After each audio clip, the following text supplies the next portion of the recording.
안녕하세요. 네, 성도님과 인사 나누시겠습니다. 예수님의 이름으로 사랑합니다. 예수님의 이름으로 환영합니다. 성빛교회 잘 오셨습니다. 아멘. 예수님의 이름으로 사랑하며 환영합니다. 우리 사도신경하심으로 신앙 고백 하나님께 올려드리겠습니다.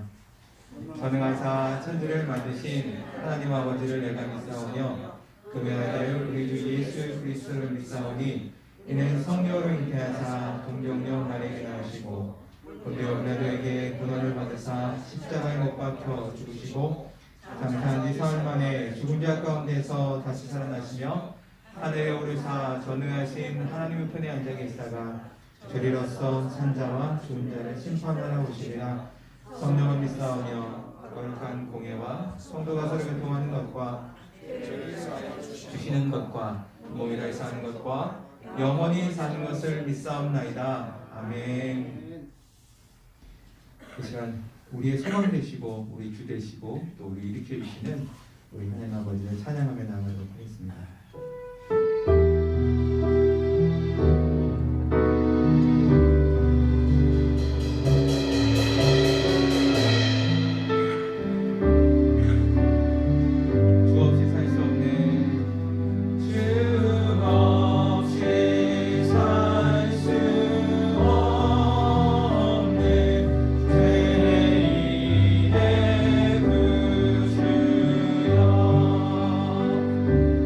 주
주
이 나라 열방이 주의 복을 듣고 회개하며 주님께 돌아오게 해달라고 기도하시고, 또 우리 성립교회가 큰 부흥과 우리 성도들의 삶에 넘치는 축복을 위해서 그 마지막으로 말씀을 전하실 담임 목사를 위해서 기도합니다. 성령으로 충만케 하시고 말씀의 권능을 부어주셔서 말씀을 듣는 가운데 저희를 깨어지게 하시고, 말씀을 듣는 가운데 성령 충만히 역사가 임할 수 있게 해달라고 우리 주를 정하시며 하나님께 기도합니다. 기도하겠습니다.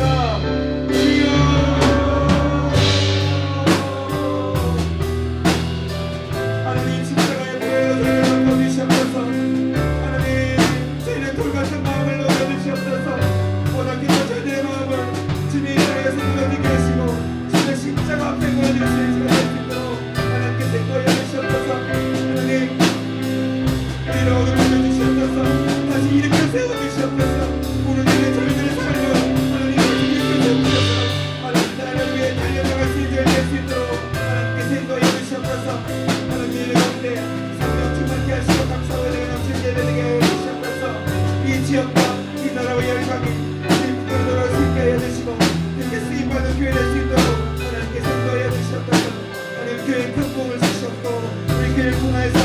모든 영혼들이 제 말씀을 듣게 하시고 제 부모님의 신들을 도와주시고 저희 세상에 크게 쓰임받는 교회와 성도들의 신들을 위하여 주시옵소서. 말씀을 듣는 가운데 성령 충만하여 충만케 하시고 성령으로 충만케 하여 주시옵소서.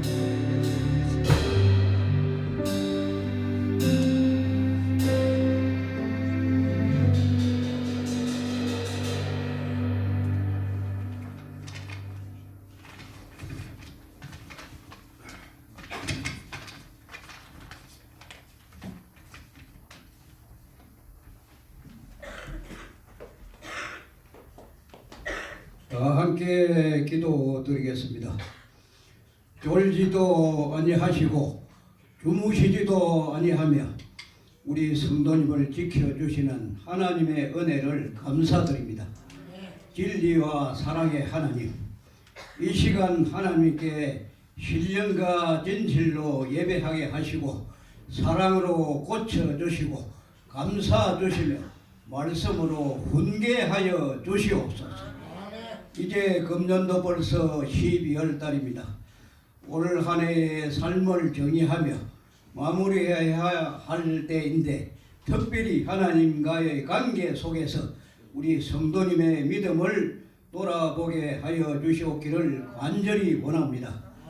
한 해 동안 저희들이 믿음 위에 굳게 서지 못했던 일들이 너무 많았습니다. 그리고 때로는 저희 은행일치의 생활도 하지 못했고 거룩한 삶을 살지 못했습니다. 위선과 골만에 빠져 있을 때도 많았습니다.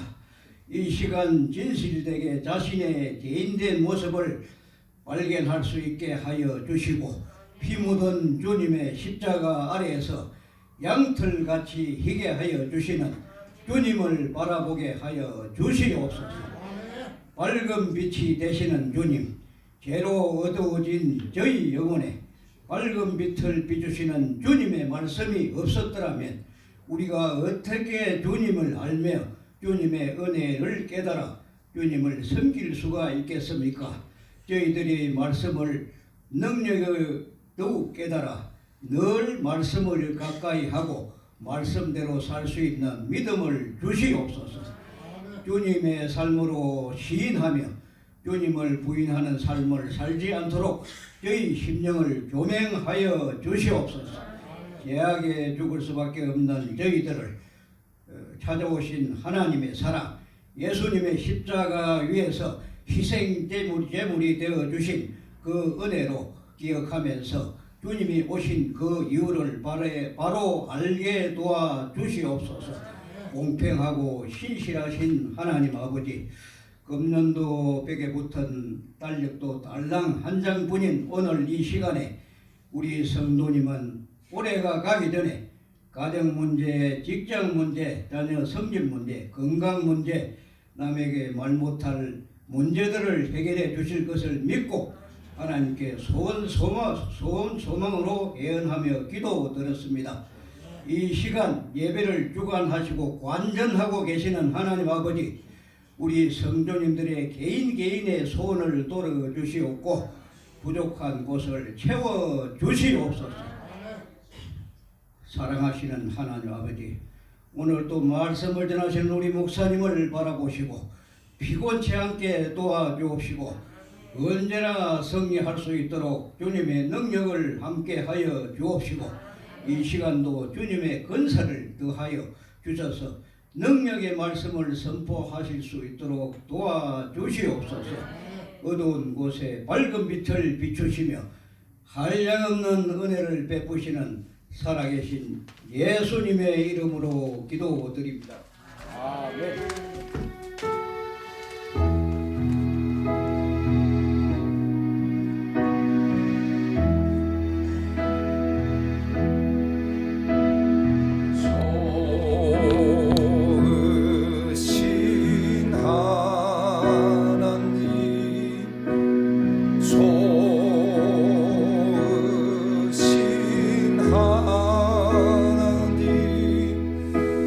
참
우리 하나님께 영광의 박수 올려드리겠습니다. 여기서 한번 고백하겠습니다. 하나님 당신을 사랑하십니다. 하나님 당신에게 복이 되십니다. 잘 될 겁니다. 오늘 예배에 나와 함께 예배드리는 우리 성도들과 그리고 영상으로 예배를 드리는 우리 모든 성도 한 분 한 분들을 예수님을 축복하고 사랑합니다. 또 우리 모든 성도의 삶 가운데에 야베스의 복이 임하기를 축복합니다. 아멘. 교회 소식을 말씀드립니다. 제가 내일부터 금요일까지 미얀마 열방신학교 강의를 합니다. 제가 가서 해야 되는데 가지 못하고 줌으로 이렇게 하는데 위해서 여러분 기도해 주시길 바라고, 그리고 다음 주 화요일 날 우리 율라이펀 비자 연장 신청이 앞두고 있는데 우리 성도 여러분들이 기도를 많이 해주시기 바랍니다. 무난하게 비자가 연장될 수 있도록 꼭 기도할 때마다 여러분들이 기도해 주시기를 부탁을 드립니다. 그리고 20일부터 24일까지는 2021년 마지막 임계점 기도가 있습니다. 이번은 성탄 전야대도 막 모이고 막 하기 어려워서 그냥 임계점 기도를 할 텐데, 우리 성도 여러분 기도 지금부터 작정하시고 마음으로 준비해서 이번 임계점 기도에 다 참석해서 기도할 수 있도록 시간을 내서 기도하기를 축복합니다. 그리고 11월달 식사를 섬겨주신 분들께 진심으로 감사드리고, 이제 12월달 식사를 섬겨주실 분들에게도 진심으로 감사를 드립니다. 그리고 오늘 코로나 때문에 그동안 잘 못 나오셨던 우리 이상희 우리 성도님이 다시 나오셨는데 박수 환영하겠습니다. 그래서 성도님 환영하고 축복하고, 그리고 우리 융찌 나왔어요. 박수 환영하겠습니다. 융찌. 우리 나우스 친구예요. 나우스. 근데 융찌하고 그다음에 또 몇 명, 네 명이 있었는데 2명은 지금 나와서 들어가고 2명은 지금 이 수유리에 있는 양발 공장에서 일하고 있거든요. 근데 코로나 때문에 잘 못 나오고 했는데 오늘 나왔어요. 축복합니다. 융찌. 그래. 오늘 하나님께서 종을 통해 주실 말씀은 마태복음 5장 4절 말씀입니다. 우리 마태복음 5장 4절 말씀. 우리 같이 한 목소 합독합니다. 시작. 애통하는 자는 복이 있나니 그들이 위로를 받을 것이며. 다시 한번 시작. 애통하는 자는 복이 있나니 그들이 위로를 받을 것이며. 아멘. 말씀을 전하기 전에 영상을 하나 보겠습니다.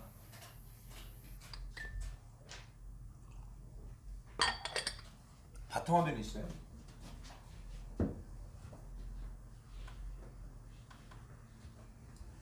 바탕화면 십자가 그 사람 영상.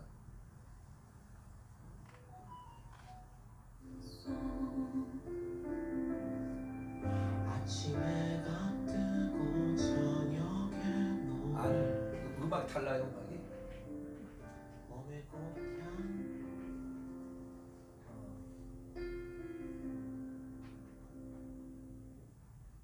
다시.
이따가는 살아가는 많은 사람들은 자기들만의 십자가를 지고 삶을 살아갑니다.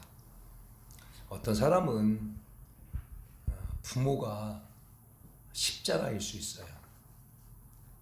어떤 사람은 자식이 십자가일 수 있어요.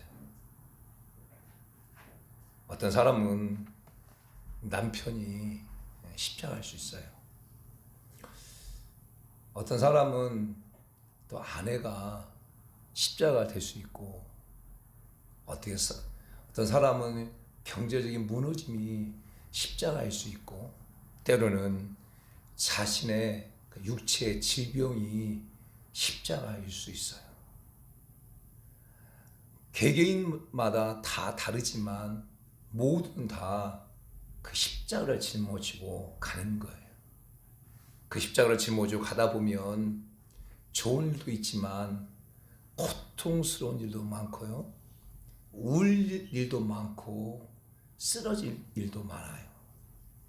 그런데 그 십자가 내게 주어진 사명인 줄 알고 그 자리에서 지켜나갈 때 분명히 그 십자가를 질 수 있는 힘도 주시고, 또 그 십자가를 지고 났을 때에 잘했다, 잘 견뎠다, 착하고 충성된 정화라고 하는 칭찬을 받을 것을 믿습니다. 저는 어제 저 영상을 그 말씀을 준비하면서 보면서 참 많이 위로가 됐어요. 저 스스로 정말 많이 위로가 됐어요. 힘들고 어렵지만 그 자리에서 묵묵하게 그 십자가를 지고 나가는 삶, 이것을 하나님 복되다 하시구나. 우리 모든 성도 여러분들 가운데 이 은혜가 임하기를 축복합니다. 사랑하는 여러분, 마태복음 5장과 6장과 7장은 우리가 잘 아는 것처럼 산상수훈이라고 말해요. 예수님께서 무리들을 산에서 가르쳤다 해서 산상수훈이에요. 그런데 이 마태복음 5장, 6장, 7장 이 말씀은 굉장히 중요한 말씀이에요.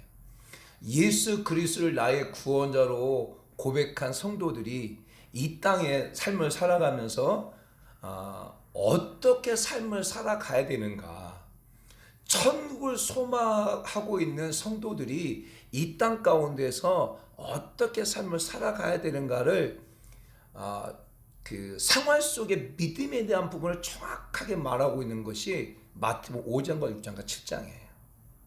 이 마태복음 5장과 6장과 7장은 세상의 기준과 전혀 달라요. 세상에서는 겉옷을 달라고 그러면 속옷 안 주잖아요. 근데 겉옷을 달라면 속옷까지 주나. 어떤 사람이 오리를 같이 가기를 원하면 심리까지 같이 가라. 세상에서는 오른밤을 맞으면 어떻게 해요? 더 때리죠. 근데 성경에서는 오른밤을 맞으면 왼뺨도 대라 라고 말해요. 그래서 특별히 오늘 마태복음 5장 3절부터 8절까지는 팔복에 대한 부분을 말하는데, 이 팔복도 이 땅을 삶을 살아가는 자녀 가운데 주신 복과 복임과 동시에 또 천국에서 누려야 될 그런 복을 또 말하고 있는 것도 있어요. 그런데 오늘 말씀 가운데 애통하는 자가 복이 있다. 아멘. 사랑하는 여러분, 우리가 여러 가지 모습으로 울 수가 있어요. 그렇죠? 지금 이 시간에도 중환자실에 사랑하는 사람을 두고 그 밖에서 가슴 조이면서 그게 애통이 하는 우는 사람도 있을 거예요. 지금 이 시간에도 장례식장에서 정말 사랑했던 사람을 먼저 보내고 슬픔 가운데 울고 있는 사람도 있을 거예요. 사업의 실패를 가지고 울고 있는 사람도 있을 거예요.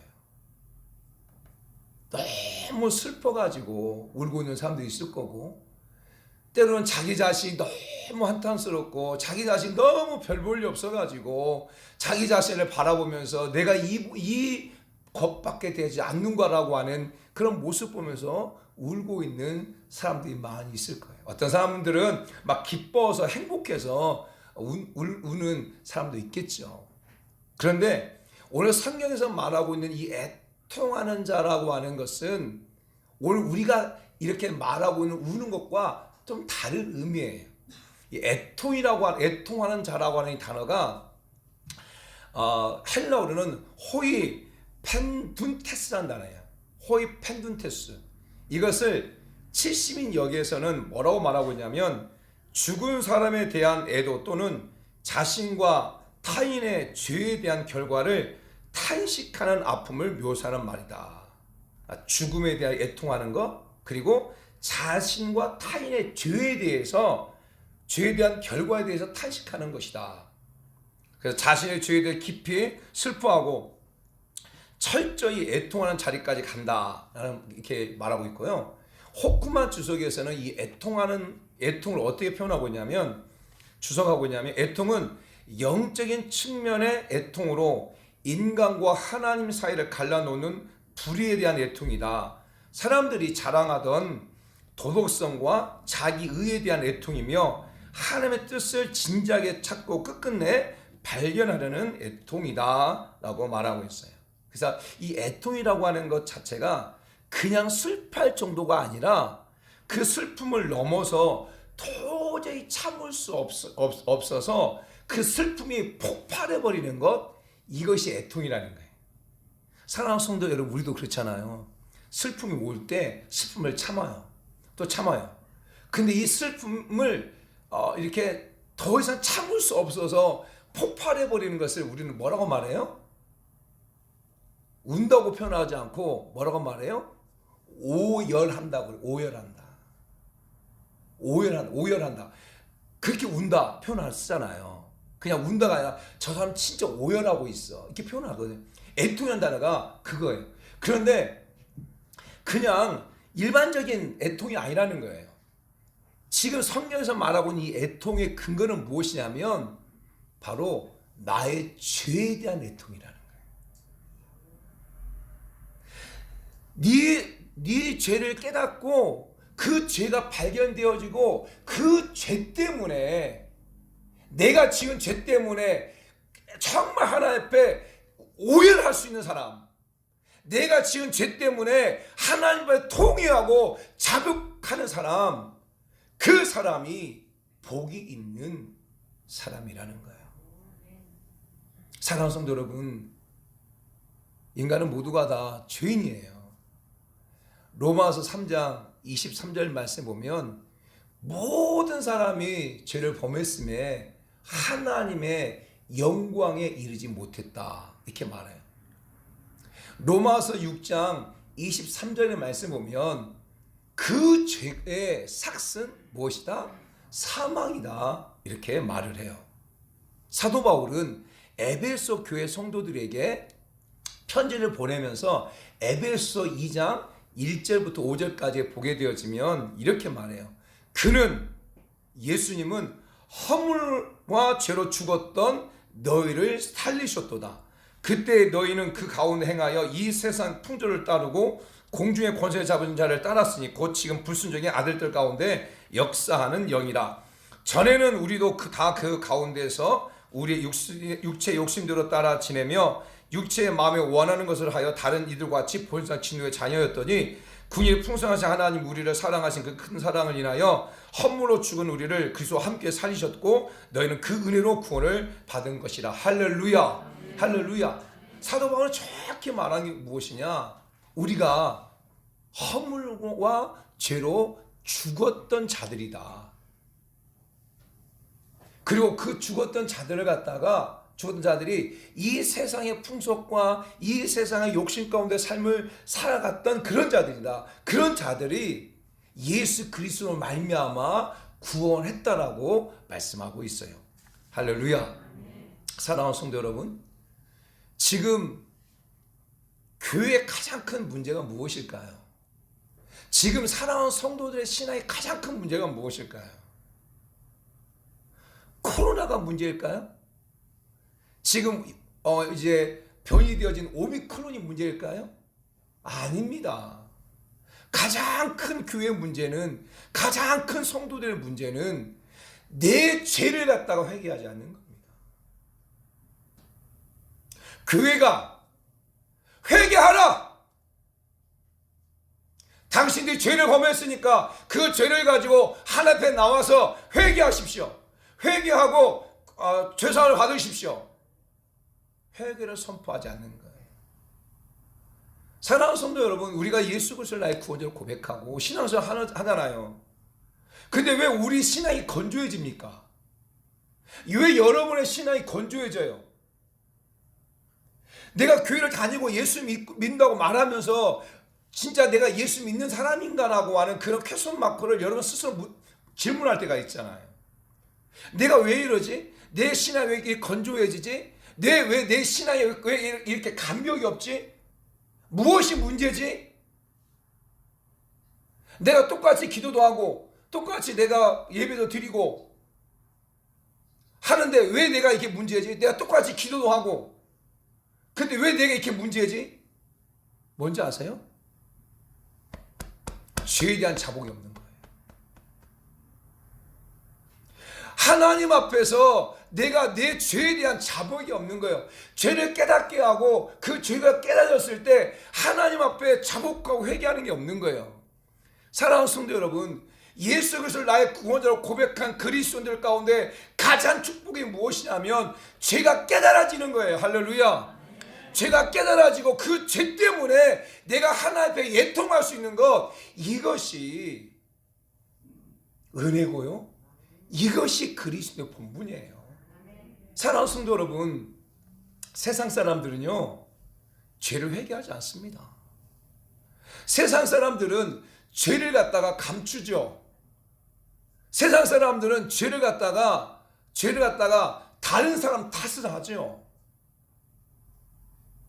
그것이 지금 세상의 문화 속에, 세상의 정치권 속에 이것이 완전히 이렇게 드러나 있고, 그것을 우리는 매스미디어를 통해서, 뉴스를 통해서 계속 들으면서 우리들 마음 가운데 어떤 생각을 하고 있냐면, 저 사람도 분명히 죄를 지었는데 그 죄를 갖다가 다른 사람 탓하고 나는 죄를 짓지 않았다고 얘기하고 하는 것을 계속 듣다 보니까 나도 모르게 내가 내 죄도 하나님 앞에 회개하지 않는, 내 죄도 잘못했다고 말하지 않는 그런 모습으로 어느 순간인가 가랑비에 옷 찢는 것처럼 지금 젖어들고 있는 거예요.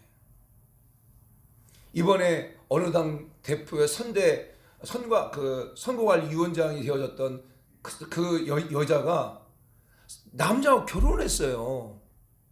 결혼해가지고 아이를 낳는데 아이를 낳는데 그 남편이 이제 좀 자라가다 보니까 자기 모습과 전혀 다른 아이의 모습인 거야.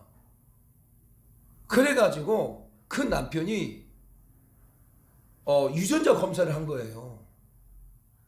유전자 검사하니까 자기 자식이 아니야. 남편 자식이 아니단 말이에요. 그럼 그 남편 얼마나 큰 충격을 받았겠어요. 생각해 보세요. 그래가지고 결국 이혼을 했어요.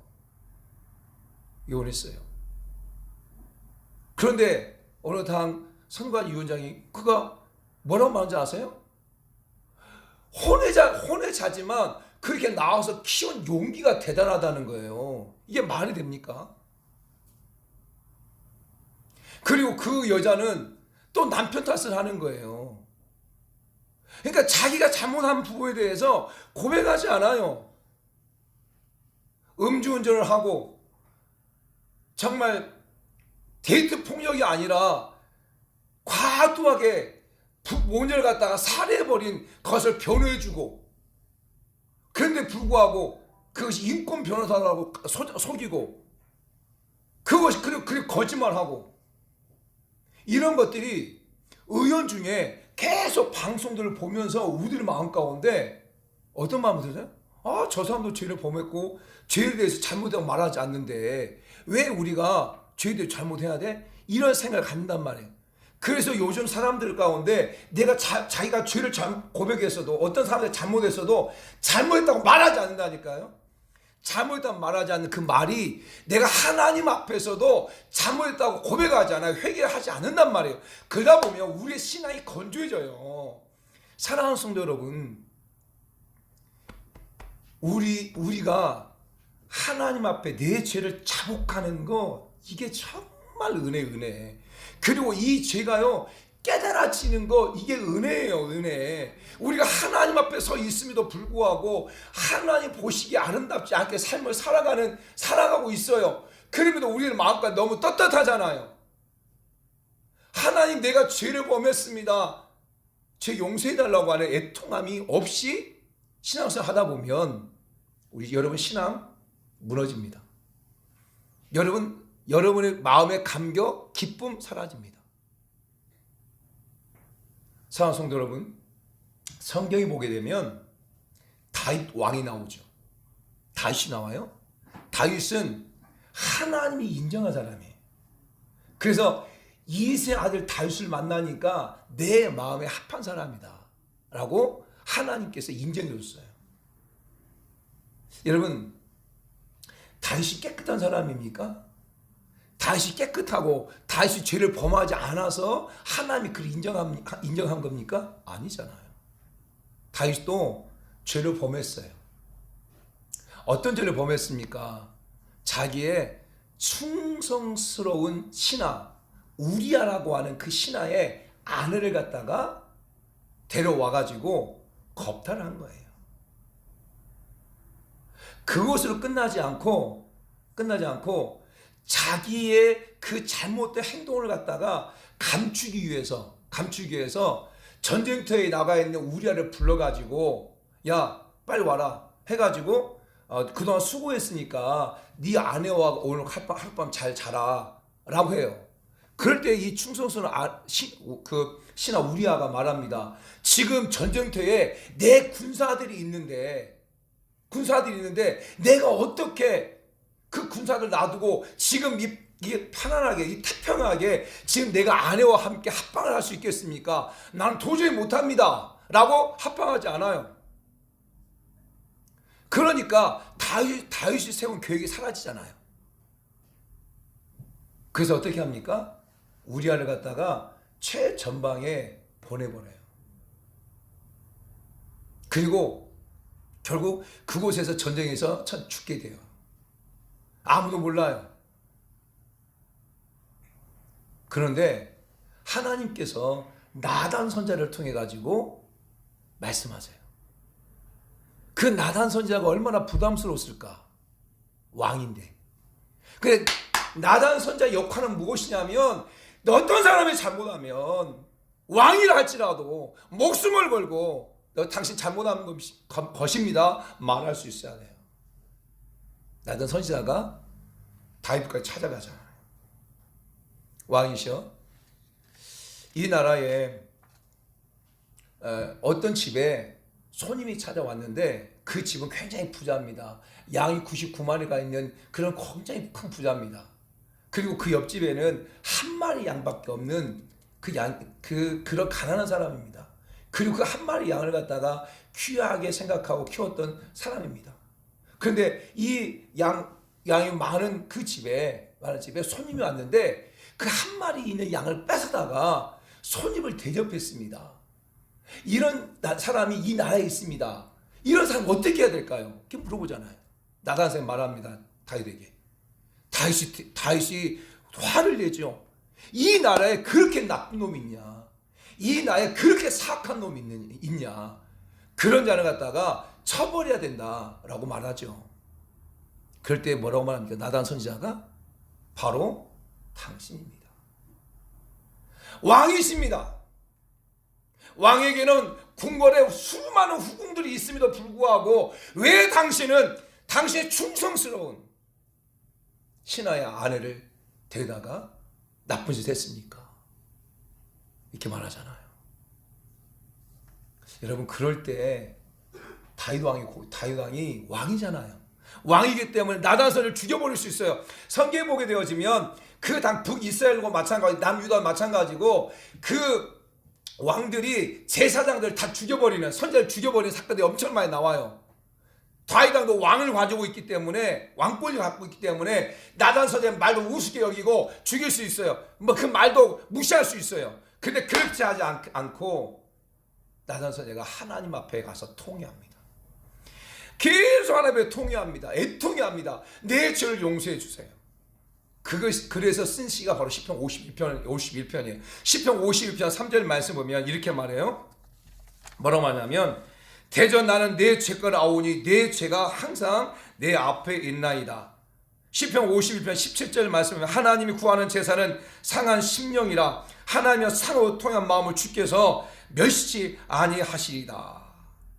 여호와의 마음이 상한 자에게 가까이 하시고 중심에 통회한 자를 구원하시는도다. 할렐루야, 할렐루야. 사랑하는 성도 여러분, 우리 가운데 어떤 은혜가 있어야 되냐면 내 죄가 발견되는 은혜가 있어야 돼요. 그리고 누군가가 여러분에게 그것이 죄라고 말할 때에 그것에 대해서, 그것이 하나님의 음성으로 들려지고 그 죄에 대해서 자복하고 애통해 할 수 있는 자가 있어야 돼요. 그런 마음을, 그런 은혜가 있어야 돼요. 근데 많은 사람들이 누군가가 당신 이 부분이 잘못됐다고 말하면 혈기를 냅니다. 당신 이 부분이 좀 잘못됐어요, 고치세요 라고 하면 어떻게 말하는지 아세요? 혈기를 냅니다. 그리고 또 말합니다. 나 상처받았다고 말합니다. 그러니까 우리 신앙 자체가 건조해질 수밖에 없는 거예요. 우리 신앙 자체가 무너질 수밖에 없는 거예요. 누군가가 여러분 기도할 때 성령 하나님께서 죄를 깨닫게 하시면 정말 하나의 애통함으로 나아가서 자복하고 회개해야 돼요. 또 누군가가 여러분을 위해서 기도하면서 누군가가 여러분에게 이 부분이 잘못됐다고 말하면 그것이 하나님의 음성을 듣고 그 부분을 또 통회하면, 다윗처럼 통회하면 나아가야 돼요. 그래야 여러분의 신앙이 성장하게 되어지지. 지까지 것이 뭔데? 지가 기도하면 얼마나 하는데? 지나 똑바로 하지. 이런 생각을 가지고 있다면 여러분의 신앙은 건조해질 수밖에 없어요. 애통하는 자가 되지 않는 거예요. 사랑하는 성도 여러분, 분명히 하나님 말씀한 게 있어요. 애통하는 자가 복이 있다는 거예요. 우리는 우려야 돼요. 정말 이 나라 민족을 위해서 우려야 돼요. 그리고 정말 여러분의 자녀들을 위해서 우려야 돼요. 그리고 여러분의 삶의 문제를 가지고 우려야 돼요. 그런데 우리는 내 문제 때문에 울 수 있어요. 내 질병 때문에 울 수 있고 내 자녀 때문에 울 수 있어요. 그런데 내 죄 때문에 울지 않아요. 내 죄 때문에 울기 시작하게 되어지면 그때부터 하나님이 우리의 삶 가운데 일하는 것들을 우리가 확실히 보게 되어져요. 죄의 문제가 해결되어지게 되어지면 여러분의 삶의 문제가 해결되어지는 부분들이 많단 말이에요. 근데 죄의 문제 해결되지 않는 상태에서 여러분의 삶의 문제 해결되는 경우가 적어요. 영적인 부분의 문제 해결되어지면 그 다음에 육적인 부분이 해결되어지는 거예요. 애통하는 자 복이 있는 거예요. 사랑하는 성도 여러분, 저는 우리 사랑하는 성도 여러분들이 정말 여러분이 지은 죄 때문에, 그리고 여러분이 삶을 살아가는 과정 속에서 본의 아니게 실수하고 했던 그 죄 때문에 하나님 앞에 통회하고 나가는 그런 자들이 다 되기를 예수를 축복합니다. 그 은혜가 필요해요. 지금 그 은혜가 한국교회 강단에 회개하라 이 메시지가 필요한 거예요. 그리고 그 말씀을 듣고 그 말씀이 하나님의 음성으로 들려져서 자복하고 회개하는 그러한 성도들이 많아지는 교회, 그 성도들이 있는 교회, 그 교회가 건강한 교회가 되어지고 그걸 통해서 또 다른 사람들을 회복시켜 나갈 수 있게 되어지는 거예요. 저는 우리 교회가, 우리 사랑하는 성도들이 애통해 할 수 있는, 여러분의 삶의 문제가 아니라 여러분의 삶의 죄에 대해서, 여러분의 죄에 대해서 애통해 할 수 있는 그런 자들이 다 되길 축복합니다. 분명히 하나님 우리 예수님 우리께서 말씀하셨어요. 애통하는 자는 복이 있다. 그러면서 뭐라고 말합니까? 위로를 받을 것이다 말이에요. 위로를. 애통하는 자는 위로를 받을 것이다. 그런데 이 위로라고 하는 단어가 어떤 헬라어로 어떤 단어냐면 파라칼레오라는 단어예요. 파라칼레오. 이 파라칼레오라는 단어는 합성어예요. 이 파라라고 하는 단어는 곁으로라는 단어고, 칼레오라는 단어는 부른다는 단어예요. 부른다. 다시 말하면 위로가 무엇이냐면 곁으로 부른다라는 뜻이에요. 또 곁으로 간다는 뜻도 있어요.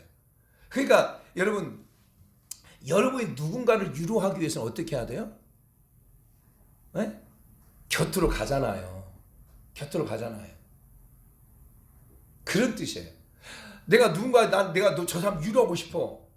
내가 저 사람 위로하고 싶은데 나는 아무것도 안 해. 그럼 그 사람 위로하는 게 아니에요.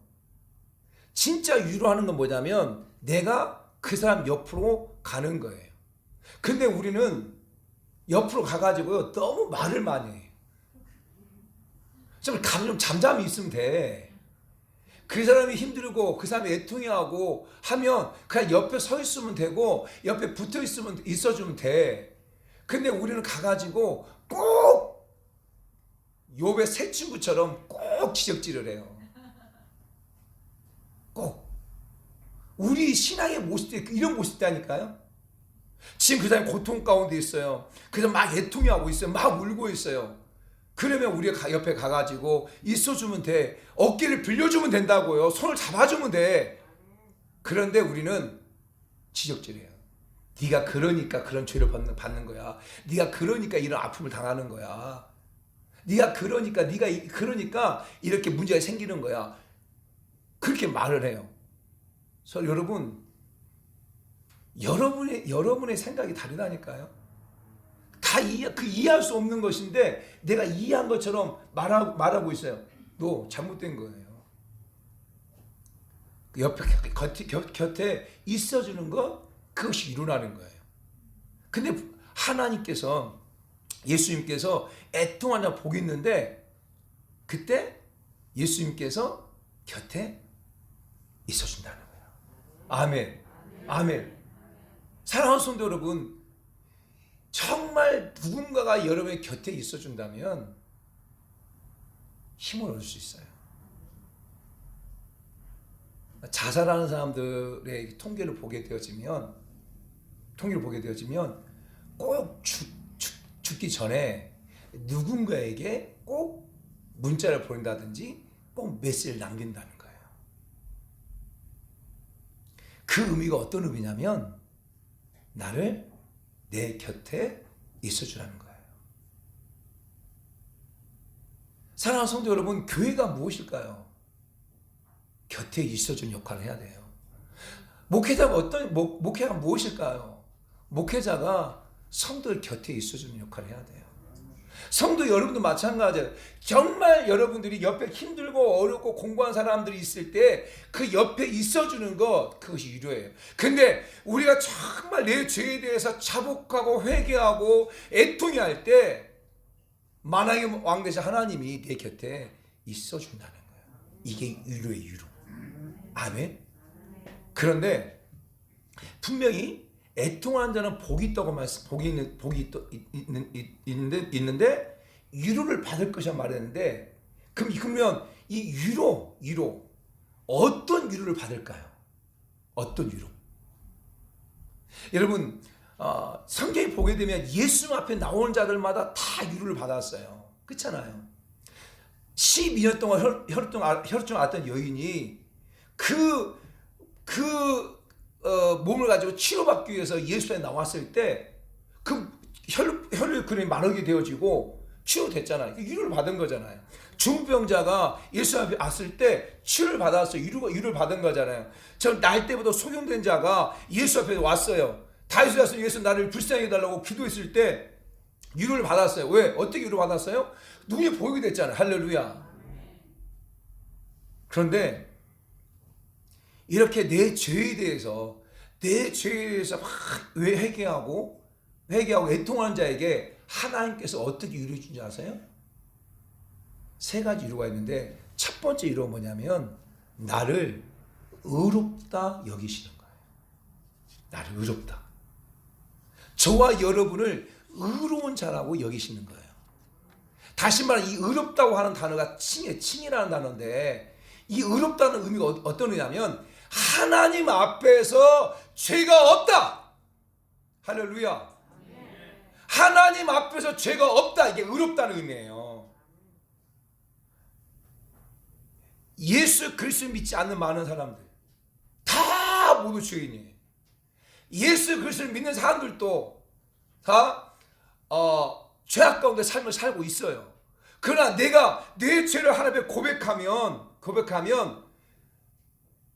예수님께서 하나님께서 네 죄를 고백하면 너 이제 의롭다. 넌 하나님 앞에 죄가 없는 자다라고 선언해 주신다는 거예요. 이게 유로의 유로. 왜? 이미 예수님께 십자가에서 우리의 모든 죄를 짊어지시고 십자가에 죽으셨잖아요.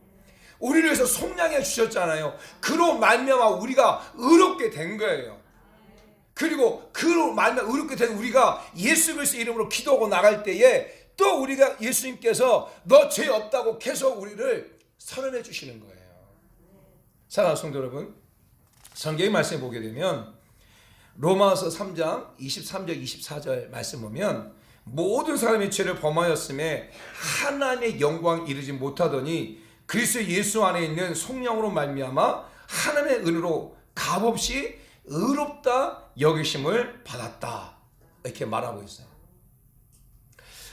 우리 고린도전서 6장 11절 말씀 그냥 찾아 띄워주세요. 너희 중에 이와 같은 자들이 있더니 주 예수 그리스도의 이론과 우리 하나님 성령 안에서 씻음과 거룩함과 의롭다 하심을 받았다라고 말씀하고 있어요. 자, 우리 갈라디아서 2장 16절 말씀, 갈라디아서 2장 16절 자, 같이 한번 이 말씀 같이 읽어볼까요? 시작. 사람이 의롭게 되는 것은, 잘 보세요. 사람이 의롭게 되는 것은 율법의 행위로 말미암음이 아니요. 아멘. 그러니까 여러분의 행위로 말미암아 의롭게 되는 게 아니라니까요. 여러분이 착하게 살고 도덕적으로 살고 여러분이 선하게 살고 남에게 베풀고 삼가게 해서 여러분이 의로워진 게 아니라니까요. 오직이에요. 여러분 오직이란 말은 뭐예요? 다른 것이 없다는 거예요. 저와 여러분이 의롭게 되는 것이 다른 방법이 없다는 거예요. 오직 이 한 가지 방법밖에 없다는 거예요. 그게 무엇입니까? 오직 예수 그리스도를 믿음으로 말미암은 줄을 알므로 우리도 그리스도 예수를 믿나니 이는 우리가 율법의 행위로서가 아니고 그리스도를 믿음으로써 의롭다함을 얻으려 함이라. 율법의 행위로서는 의롭다함을 얻을 육체가 없다. 아멘. 아멘. 그러니까 우리 율법의 행위로 말미암아 의롭게 되어지는 게 아니라 예수 그리스도가 나의 구원자가 됐습니다. 내가 죄를 깨닫고 그 죄를 위해서 예수 십자가에 못 박혀 죽으셨고 그 죽으심을 말미암아 내 모든 죄가 다 사라졌음을 나는 믿습니다라고 고백한 자가 바로 의롭게 됐다고 하는 거예요. 이게 은혜예요. 사랑하는 성도 여러분, 1심 2심 있잖아요. 그래서 유죄가 나왔어요. 근데 대법원에서 무죄를 선언해요. 그럼 그 사람 뭐예요? 유죄예요, 무죄예요? 무죄인 거예요, 무죄. 사랑하는 성도, 하나님은 대법원의 대법관이세요. 우리가 죄를 가지고 애통이 하게 되어지면 하나님께 우리에게 선언합니다. 너 죄 없다. 너의 죄는 이미 예수님의 십자가에서 다 용서해 줬다. 너의 죄 없다. 할렐루야. 위대한 선언을 합니다. 요한 1서 1장 9절 말씀 보면 우리가 우리의 죄를 자백하면, 아멘, 우리가 우리의 죄를 고백하면 저는 미쁘시고 의로우사 우리의 모든 죄를 사하시며, 할렐루야, 우리를 모든 불의에서 깨끗게 하실 것이요, 아멘. 이게 선언이에요, 선언. 그래서 내 죄를 가지고 애통해할 때, 애통하고 기도할 때 하나님 우리 의롭다 여기는 거예요. 그러니까 우리 여기서 오해하지 마야 돼. 어떤 오해하지 마야 되냐면, 내가 죄를 고백하고 하나님께서 나를 갖다가 의롭다 여김을 확신하시기 원해요. 확신. 아멘. 어떤 사람은 자기가 죄를 고백하고 난 다음에도 또 나 죄인인데, 나 또 똑같은 것에 대해서 또 죄인인데 하지 마시고, 여러분의 죄를 고백하면 하나님 그 죄를 용서해 주셨다, 나를 의롭게 여겼다고 하는 것을 믿는 그런 신앙이 필요한 거예요. 아멘. 두 번째, 유로가 있어요. 유로가 어떤 건지 아세요? 애통, 내 죄를 가지고 하나님 고백하는 자에게 하나님께서 유로해 주시는데, 그 유로의 복이 뭔지 아세요? 그게 뭐냐면 나를 존귀하게 여겨. 존귀하게. 하나님이 나를 존귀하게 여기신다니까요. 사랑하는 여러분, 제가 여러분도 마찬가지예요. 예수 그리스도를 나의 구원자로 고백하기 전에 우리는 내가 얼마나 존귀한 자인지를 알지 못해요. 그러니까 내가 얼마나 존귀한 자를 알지 못하다 보니까 세상에서 나쁜 짓 다 하고 다니는 거예요. 세상의 죄는 다 짓고 다니는 거예요. 내가 존귀한 자라고 하는 것을 깨달아지면 한 번, 10번 갈까 한 번밖에 안 가고, 그리고 그 깨끗해지면 내가 존귀한 자를 알면 알수록 더러운 것도 더 피할 수 있는 힘이 생기겠죠. 그런데 예수 그리스도를 알지 못하는 많은 사람들은 내 죄에 대해서 죄로 얼룩져 있기 때문에 자기가 얼마큼 존귀한 자를 모른단 말이에요. 왜? 죄로 얼룩져 있으니까. 사랑하는 여러분, 제가 지금 검정 옷을 입고 있잖아요. 이거 이제 회색 옷인데, 지금 여러분 검정 옷을 입고 있잖아요. 자, 검정 옷에 검정 잉크가 묻어봐요. 표시 안 나죠? 그렇잖아요.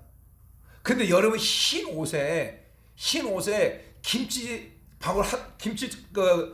국물 한 번만 떨어지 마요. 표시 확 나죠. 사랑하는 성도, 우리 존재 자체가 예수 그리스도를 믿지 못할 때는 우리 검정 옷을 입고 있는, 얼룩달룩 옷을 입고 있는 거예요. 그래서 여러 가지 막 죄를 범하고 했어도 내가 그게 죄인지를 몰라. 그러면서 나 그 검정 옷을 입고 있으면서 나는 그런 존재야, 나는 별 볼 없는 존재라 생각해요.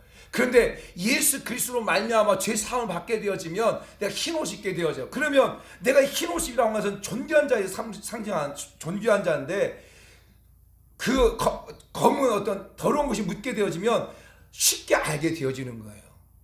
그리고 그 쉽게 내가 그 부분을 갖다가 회개해 나갈 수 있는 거예요. 여러분, 이게 유로예요. 사랑하는 여러분, 내가 죄를 고백하면 고백할수록 하나님이 나를 존귀하게 여겨요. 내가 죄에 대해서 애통하면 애통할수록 하나님이 나를 존귀하게 여긴다니까요.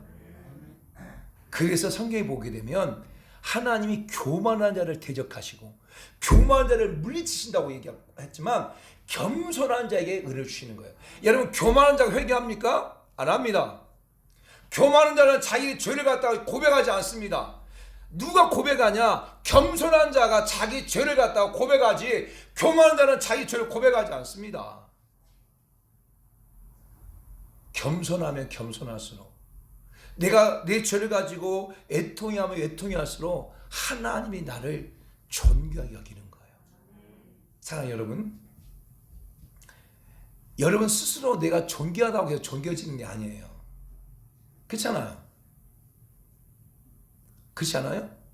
나 존귀한 사람이야, 나는 존귀한 사람이야 해도 여러분의 주변의 사람들이 여러분을 갖다가 존귀하게 여기지 않고 멸시하고 천대하고 그러면, 아무리 나는 존귀하라고 말해도 여러분 주변 사람들이 그렇게 생각해버리면, 그렇게 왕따시키면 왕따가 돼버리는 거예요, 이게. 그렇죠? 그래서 나의 존귀함이라고 하는 존귀함은 내가 만들어가는 것도 있지만 보다는 내 주변 사람들이 나를 크게 만들어가는 거예요. 그렇게. 그런데 하나님이 우리를 존귀하게 여긴다니까요. 사람이 나를 존귀하게 여기는 것도 감사한데, 정말 살아계신 하나님이, 능력의 하나님이, 만왕의 왕자 하나님이 나를 존귀하게 여기는 거예요. 사랑하는 성도 여러분, 그래서 이사야에서 보게 되었으면, 너 지렁이 같은 야곱아, 별 볼 일 없고 그냥 꿈틀꿈틀 벌 수밖에 없는, 그 발로 밟으면 그냥 그 터질 수밖에 없는, 그 습한 곳에 살 수밖에 없는 너 지렁이 같은 너 야곱아, 내가 너를 택했고 내가 너를 존귀하게 여긴다. 이렇게 말씀하잖아. 사도 베드로는 로마에 있는 성도들 향해서 고백합니다.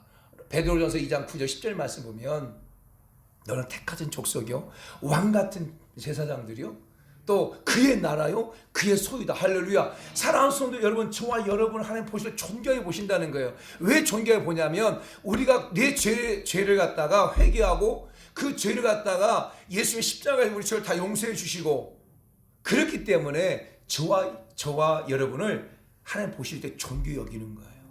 또 우리가 죄를 고백하면 고백할수록 하나님 우리를 존귀하게 여기시는 거예요. 이게 유로. 그리고 하나님께서 어떤 유로 주시냐면 끝까지 해주시는 거예요. 끝까지. 하나님이 나와 끝까지 해주세요. 할렐루야. 사람 보세요. 성경에 보게 되면 성경 전체 흐름이 뭔지 아세요?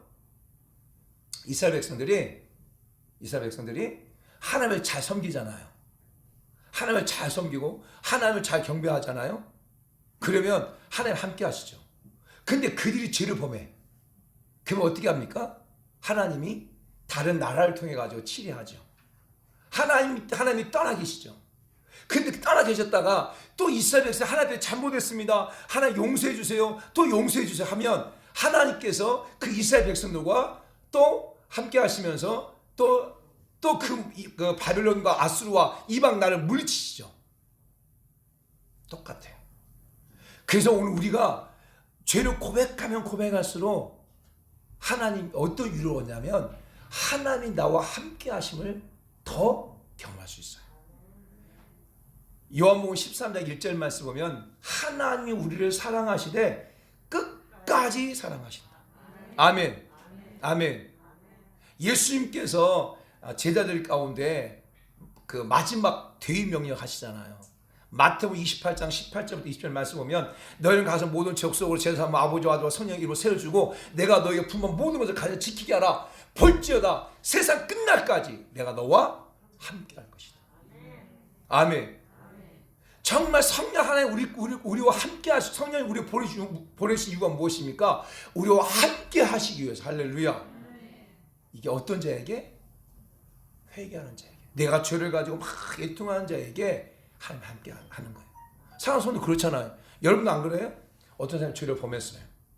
근데 죄를 범했는데 떳떳해. 뻔뻔해. 그러면 여러분 그 사람과 함께 합니까?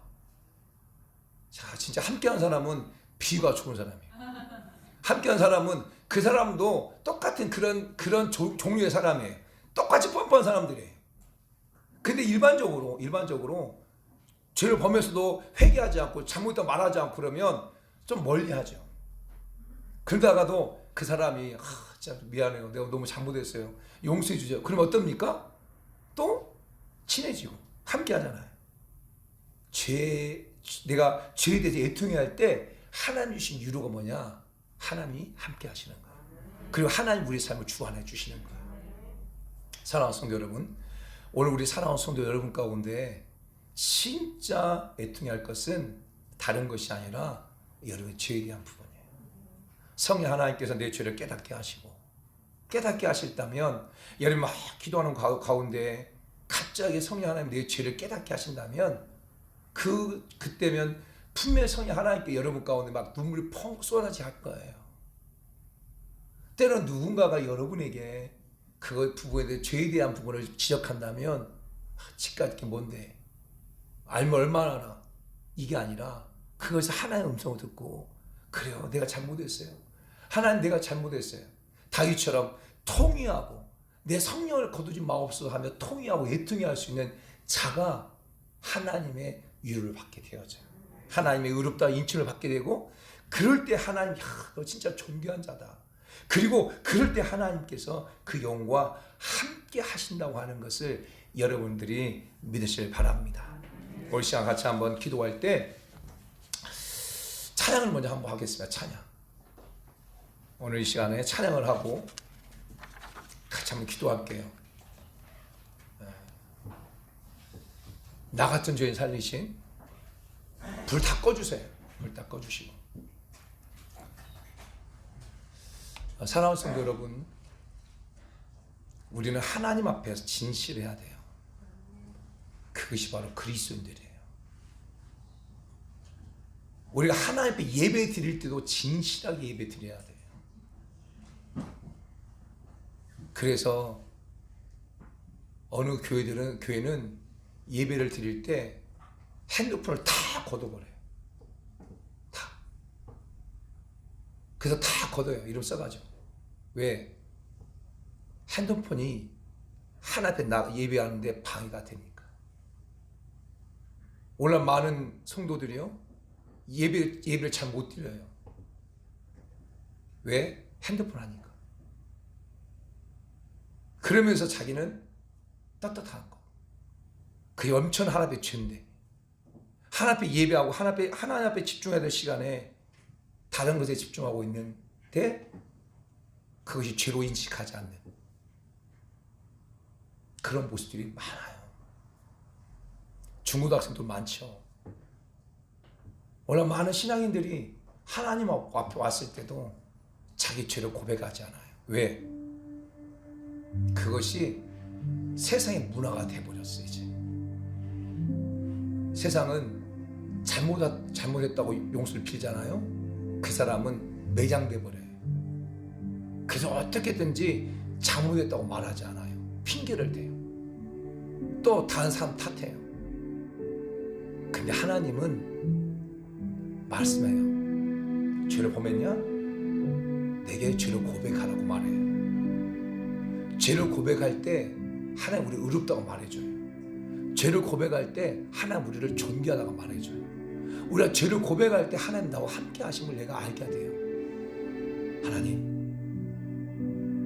내가 예수 믿는 그리스도인으로서 내가 올바르지 못했습니다.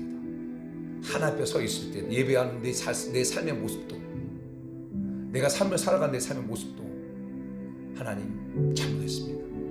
하나님 용서해 주십시오. 다시는 그러지 않겠습니다. 하나님 용서해 주십시오. 내가 하나님의 죄를 고백하고 나가게 하시고, 하나님 내 죄가 어떤 것인지를 좀 또 깨닫기도 은혜 주세요. 죄가 생각나야 내 마음이 건조해지지 않아요. 신앙생활하면서 왜 건조해지지 않으면 내 죄에 대해 깨닫는 은혜가 없기 때문에 건조해지는 거예요. 성령님 오늘 이 시간 그 은혜를 주십시오 라고 하는 고백하는 마음으로 나 같은 죄인 살리 찬양합니다.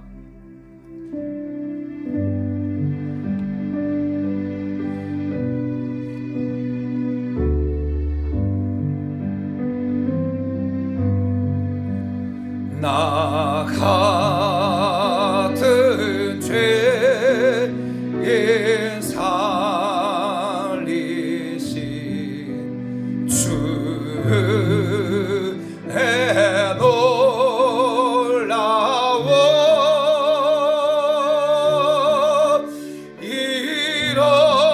잃었던 생명 찾았고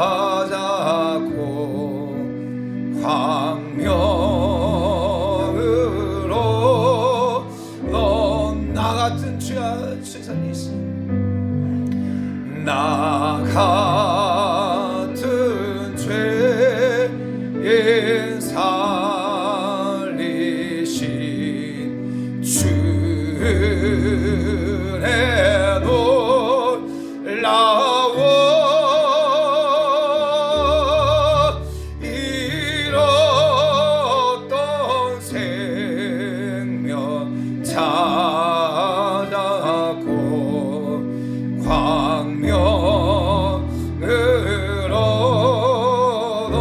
얻네.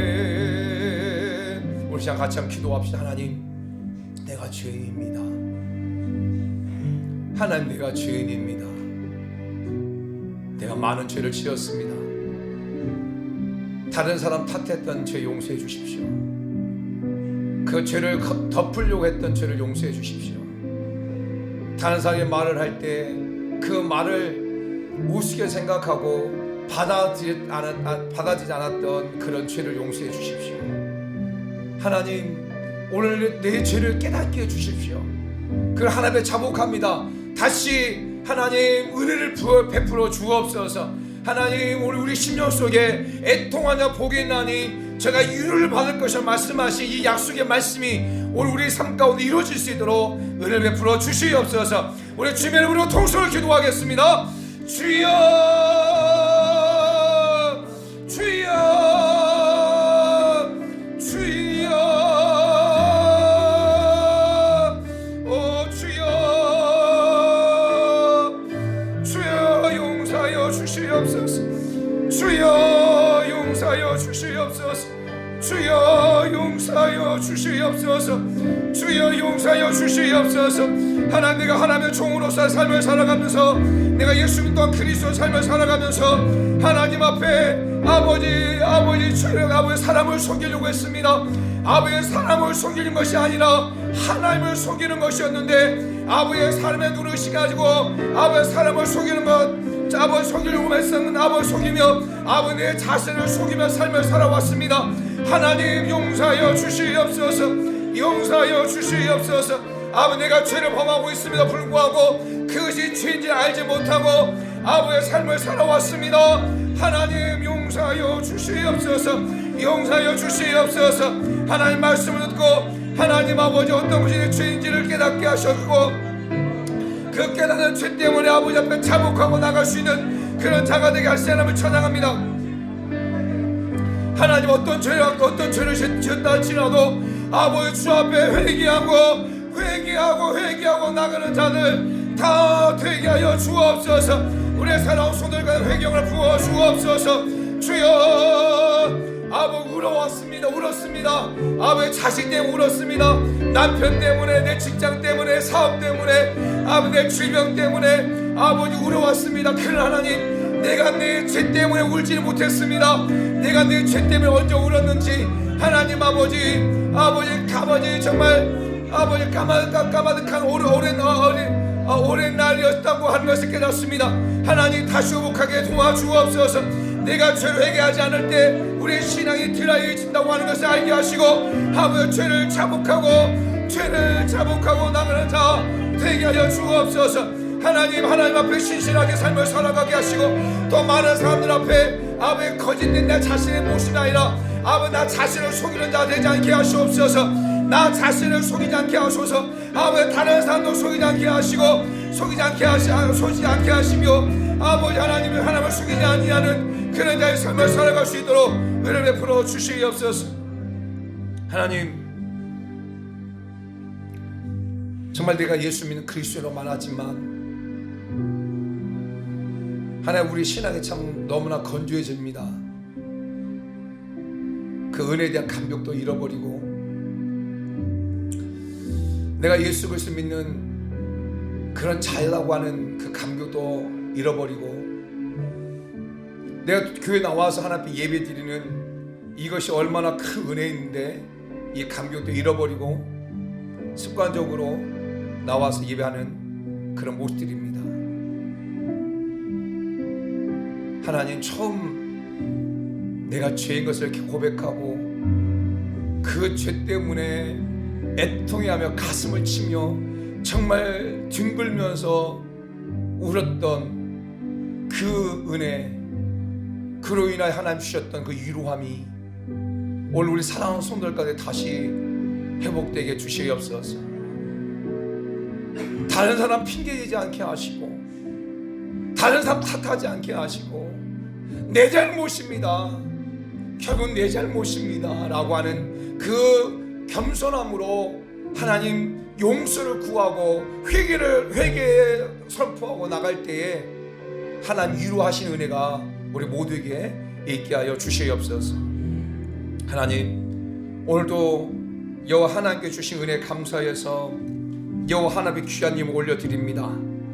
이렇게 드려진 손길 여호와 하나님 꼭 기억하시고 여호와 하나님께서 복의 복을 더하여 주시옵소서.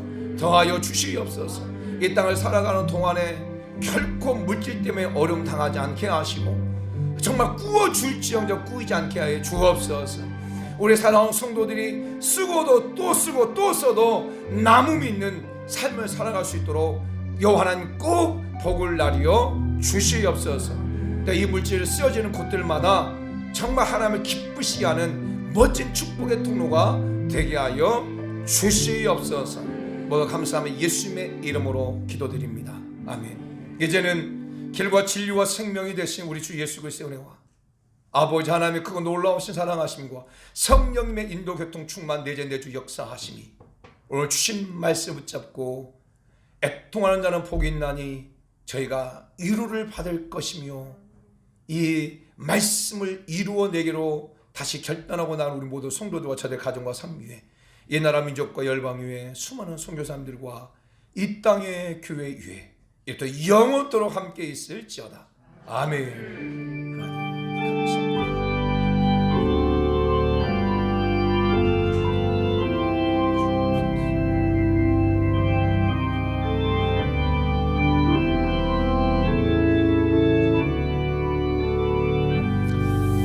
할렐루야. 우리 이상으로 예배를 마치겠습니다. 오늘 함께 영광의 박수 올려드리겠습니다. 역사 한번 고백하겠습니다.